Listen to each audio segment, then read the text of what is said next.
everyone, in today's video I just want to show you how I customize my metal plates for my Loungefly bags. For this project I'll be turning a Disney plate into a Nickelodeon plate. Let's begin.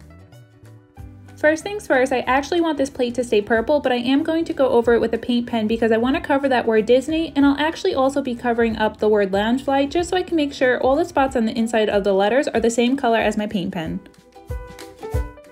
So this is how the plate looks after one coat. Once it's fully dried, I will go back and do a second coat for full coverage.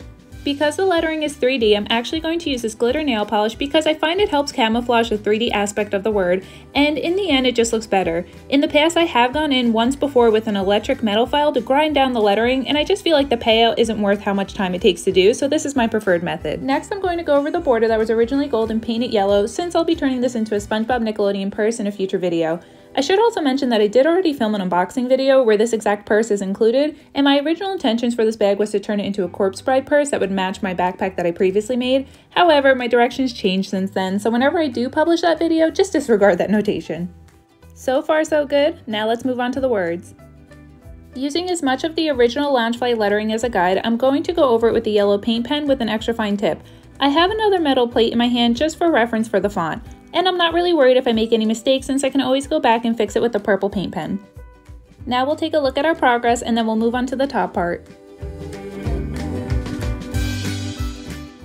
So for the Nickelodeon part, I just freehand it while looking at a picture for reference. I started with the L since it is in the middle of the word to help get an accurate center placement. And as a side note, my camera did mess up recording for the second half of this word. Unfortunately, it's not in this video, but we still get the idea.